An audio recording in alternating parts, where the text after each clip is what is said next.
Hello বন্ধুরা, আশা করি তোমরা সবাই ভালো আছো।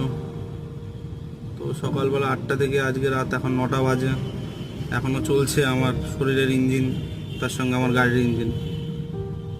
একটা কথাই বলতে চাই, 18,500 টাকা যে মান্থলি যে ইএমআইটা গাড়ির চলে না, এমনি এমনি দিতে লাগে না। তার জন্য প্রচুর পরিমাণে পরিশ্রম করতে, প্রচুর খাটতে হয়। খাটতে খাটতে মুখ থেকে রক্তটাই বাকি থাকে।